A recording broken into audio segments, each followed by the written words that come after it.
ꯁꯤꯗꯕ ꯃꯄꯨ ꯏꯕꯨꯡꯉꯣ ꯄꯣꯛꯄ ꯄꯣꯛꯂꯦꯟ ꯄꯣꯛꯄ ꯁꯥꯂꯦꯟ ꯁꯥꯠꯄ ꯏꯕꯨꯡꯉꯣꯒꯤ ꯌꯥꯊꯪꯅ ꯄꯨꯝꯅꯃꯛꯅꯤ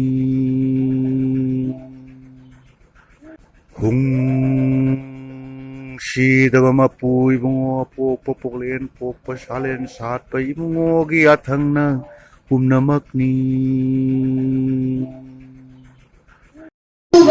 siga tinbiriba ipa ipan ima iben isin inaw khoi punamakku aihakna koknona kuramjari ngasi aihakna saireng ngasi thibada ayolora jawasu tarana ngakigani mitai ima pukfabi ngamde haiba haitabi pinabagi marida laide haina haidabi ngasi nacha oibagi pugning yamna nusijay mamang chatke wakhanbu ngasi nauna ningsingjay akhang bagi marubna malaite haibiki angang nawa oibana madu tabu khadaki lenam madung induna lerang dabu tong charoy lenam ayon chaduna hawai pele ninjaroy Purak oiba matamda midna uba fangjare imalagi linabu sati doina chiklure mitai ima ibema nachabudi kawinu lamjagi bapunama pakhalingkha thavinu nauriadi fulona kunja chomna kapchari imarongi marida yai bidhi Tawai thamjari loijare tarabu panjari Tagasare Kondram Thaibabu Nage Tungki Pungge Polisi Mangaleba Mai Papa Oiru Loinana Mathang Pakhanjage Kondram Pitisa Mahaksu Baki Dagi Kondram Thaiba Hojiki Sare Lodi Da Pimani Kina Akoi Azara Ba Makha Azasau Azari Zona Lupayan Thai Khak Manawe Na Jere Kalau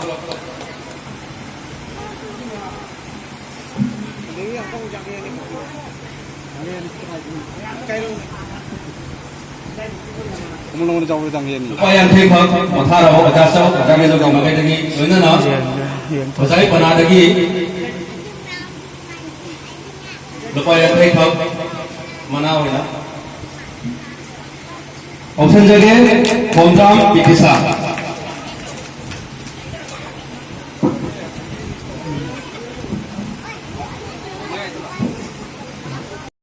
Ngasi aina sariyang ngasi thibada ayol aral yawragusu tarana ngakpigani mitai malarabi atam kuina warabi ngasi korong numita langi chin marakta Pichik khondi dadava taibang nadi yaudava urengi di mapanda sekchai chamjau gorbanda kari wakhan khanduna kari chaina khanduna angau bigi matangum tamboi bigi mongum hikna kapiba toina tingkhaba maram dabu khangjage ima tabu punjage lao imao mitai pokti palemo kacalairi akanba nasulairi athauba ek namasak tangani ima tabu pongani uje goya thibikna naong na tawinduna mapuming khai son khare lamdam thak na pai khare Sinna humba malamba laigi lainam puriba nungsi lainam humdare mapu pawu tatare kukjen khabi mao mitai pokpi palemo nang napok panjase mafang kuding laibase mi olbadi yaugare mama thogan kau khare mi gi mama ning khare mama budi kau khare Patam mithak lakpana diwai thin kanba ꯑꯊꯣꯏꯕꯗꯤ ꯅꯆꯥꯕꯨ Chinglen ꯅꯣꯡꯗ꯭ꯔꯦꯟ ꯈꯣꯝꯕꯕꯨ ꯃꯥꯂꯦꯝ ꯇꯝꯄꯥꯛ ꯊꯛꯇꯒꯤ ꯅꯨꯡꯁꯤ ꯀꯣꯡꯒꯣꯏ ꯂꯥꯡꯗꯒꯤ ꯍꯨꯝꯍꯠꯇꯨꯅ ꯄꯨꯈꯔꯦ ꯅꯨꯡꯁꯤ ꯂꯥꯡꯕꯨ ꯊꯠꯈꯔꯦ ꯋꯥꯔꯨꯒꯅꯨ ꯏꯃꯥꯔꯦꯟ ꯅꯆꯥꯒꯤꯗꯤ ꯌꯥꯏꯖꯔꯦꯟ ꯂꯧꯁꯤꯡ ꯆꯥꯎꯕ ꯅꯆꯥꯅꯤ ꯃꯇꯤꯛ ꯃꯌꯥꯏ ꯀꯟꯕꯅꯤ ꯃꯇꯝ ꯃꯤꯊꯥꯛ ꯊꯨꯃꯛꯂꯦ ꯄꯂꯦꯝ ꯅꯥꯛꯄꯨ ꯇꯥꯜꯂꯛꯂꯦ ꯋꯥꯔꯨꯒꯅꯨ ꯑꯄꯣꯛꯄꯤ ꯏꯪꯈꯥꯔꯨꯅꯨ ꯌꯥꯏꯐꯕꯤ ꯁꯤꯡꯊꯥ ꯆꯩꯊꯥ ꯌꯥꯎꯗꯕ ꯃꯇꯤꯛ ꯃꯌꯥꯏ ꯂꯩꯇꯕ ꯇꯝꯊꯤꯔꯕ ꯂꯝꯗꯝꯗ ꯇꯤꯡꯈꯪꯒꯤꯗꯤ ꯃꯔꯛꯇ ꯅꯆꯥ ꯈꯔ ꯊꯣꯔꯛꯂꯦ ꯃꯤꯠꯌꯦꯡ ꯀꯣꯏꯅ ꯌꯦꯡꯉꯛꯂꯦ ꯌꯥꯏꯐ ꯈꯣꯜꯂꯥꯎ ꯂꯧꯔꯛꯂꯦ ꯏꯃꯥꯇꯕꯨ ꯀꯧꯔꯛꯂꯦ ꯑꯄꯣꯛꯄꯒꯤ ꯃꯅꯥꯏꯅ ꯑꯃꯩ ꯂꯝꯗꯥꯡ ꯊꯤꯗꯨꯅ इमा थौगन तौजरी मपू थौजान नाइजरी लोइजरे तराबुतु किसाबो महागे तुंगी पुंसी माय पाकोयु लोइनना बजाय डिस्ट्रिक्ट अपो कोमरुपगी मगाइदगी लुपा यांखै लोइना फुटबॉल तमजगे ताकचे मथंग कोहनजगे कैशाम लांगलेन चनु लंका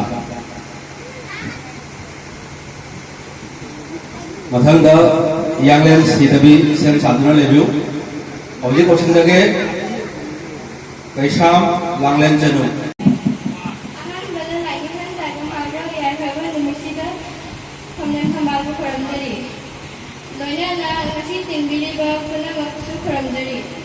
ꯑꯩꯒꯤ ꯃꯤ ꯀꯩꯁꯥꯝ ꯂꯥꯡꯂꯦꯟ ꯆꯅꯨ ꯑꯩꯅ ꯉꯁꯤ ꯊꯤꯖꯒꯗꯕ ꯁꯩꯔꯦꯡꯁꯦ ꯂꯥꯏꯅꯤꯡꯍꯟꯅ ꯏꯕꯤꯔꯝꯕ ꯍꯧꯅꯕꯤ ꯑꯃꯁꯨꯡ ꯂꯥꯟꯅꯕꯨ ꯂꯥꯏꯗꯒꯤ ꯂꯧꯖꯕꯅꯤ ꯑꯁꯣꯏ ꯑꯔꯥꯟ ꯌꯥꯎꯕꯤꯔꯁꯨ ꯃꯌꯥꯝ ꯉꯥꯛꯄꯤꯒꯅꯤ ꯃꯤꯇꯩꯒꯤꯗꯤ ꯂꯥꯏꯐꯝꯅꯤ ꯃꯤꯇꯩ ꯂꯩꯕꯥꯛ ꯍꯥꯏꯒꯅꯤ ꯁꯪꯖꯧꯁꯤꯗ ꯈꯣꯏꯔꯝꯖꯩ ꯍꯟꯅ ꯍꯟꯅ ꯅꯤꯡꯁꯤꯡꯖꯩ ꯂꯥꯏꯅ ꯁꯦꯝꯕ ꯂꯩꯄꯥꯛꯅꯤ ꯏꯄꯥ ꯏꯄꯨ ꯍꯧꯐꯝꯅꯤ इपा इपु साथमनी अपोपगी लेकोनी अपोपना लेपिबा सना लेपाकनी थिबा इमा इपा ओइबा लेपाकनी हारिबा कोब्रु सिंना लेम्फुनी कंगला नदी खोइदौनी लोका सना सेगुनी इजे खवा ओइबनी असौबदी तुरेनी मयादबु सेनबनी इरिल नंबुल अनीना ओइदे येक सेनबनी ꯍꯦꯜꯁꯤꯡꯒꯤ ꯑꯍꯨꯝꯅ ꯍꯛꯆꯥꯡ ꯀꯌꯥ ꯑꯣꯏꯗꯨꯅ ꯀꯧꯕ꯭ꯔꯨꯗꯒꯤ ꯍꯧꯗꯨꯅ ꯏꯊꯥꯏꯗꯕꯨ ꯇꯤꯟꯗꯨꯅ ꯂꯥꯏꯒꯤ ꯃꯧ ꯂꯦꯞꯈꯔꯦ ꯂꯦꯞꯅ ꯂꯥꯏꯕꯨ ꯑꯣꯏꯈꯔꯦ ꯚꯦꯠ ꯕ꯭ꯔꯍ꯭ꯃ ꯑꯣꯏꯈꯔꯦ ꯃꯤꯇꯩ ꯊꯧꯐꯝ ꯂꯦꯞꯈꯔꯦ ꯌꯥꯏꯐꯔꯦ थागतजरी लांगलेन चनुबु बजाय डिस्ट्रिक्ट अपो कोमरुपगी मगाइदगी लुपा यांखै खक मनावैना फुटबॉल तमजरी मथंग कोहनजगे यांगलेन सीतबी कोसरा मदा फंबान खुरमजरी अनीसुबदा मयाम खुरमजरी ऐना पागदबा सेरें सिगिमी अथोइबा सेरें सोउगनु अकनबा चैयुगनु अंगंबा नंगी कादा लांजदे नंगी लौरी मुंजदे नचा नरन नसो सोक्जदे नचा नसु येंजदे सोउगनु अकनबा चैयुगनु अंगंबा वखन मुन्ना तौथबियु लौसिंग मैरा चाउदनबियु मिरैबाकना नोकननी वखन खेनी खाइगनु सोउगनु अकनबा चैयुगनु अंगंबा माकी मथौ तौजरी मयुमदबु लैजरी माकी लमदा सोंजरी माकी लमदा सक्चरी सोउगनु अकनबा चैयुगनु अंगंबा ममा पुकनु मरोने मपायाथम इनबनी मीगी मरोन ताकमिनु मी मांगी हाइना हाइगनु सोउगनु अकनबा चैयुगनु अंगंबा माकी मरोन माकिनी नंगी लोना अमनी पोटलमगिदी अमनी ममिंग तोंगानगिबनी सोउगनु akanba chairuganu angamba migi maran migini nangi landi nangini kamuganu migibu mihaurunu migibu suuganu akanba chairuganu angamba migi maron tatino migi masak pamunu umangina umangi nangi natte hangani suuganu akanba chairuganu angamba tangjakhiba leirangna pakjakhiba urina uren mahai yankhide uren mapung oikhide suuganu akanba chairuganu angamba tangjaruba maramgi taujaruba thoramgi migi yathang injare migi nangna hare ninjare suuganu akanba chairuganu angamba kaya mayeng takraba kaya matam mangkraba kunhanna khanjabiu munna wahan tokhabiu suuganu akanba chairuganu angamba tunggi wakan tauduna naning lakha tauduna mibu hulaluganu mibu hatke ninganu suuganu akanba chairuganu angamba naran lakum takani nasa kudin pangani mina lepna ngamnani ikai babu hangani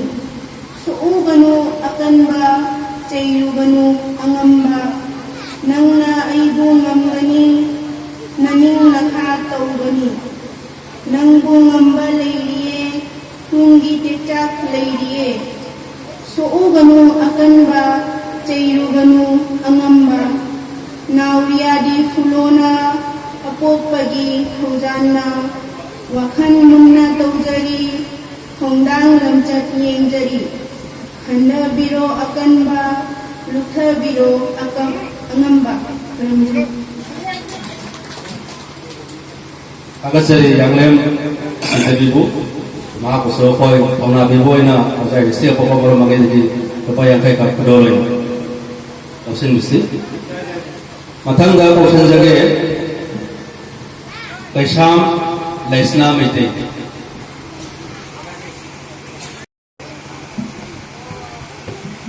ahamba matada sambaba korenjari ani subada mayam korenjari apok babu kuramjai apok babu thoganjai ibungoki thaujanbu nanainabu khoramjai tengban bagi mapuni tengban bagi maruni tengban bagi thawaini tengban bagi mayoni sayang kaina jingkhan biu khoramju nanaibu khubak larkhan saduna kuramjari mabu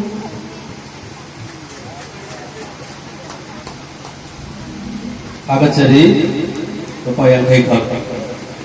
kedoloi na agan manawai na matang dah hawang mongbi di palibu kambai dah kausan jadi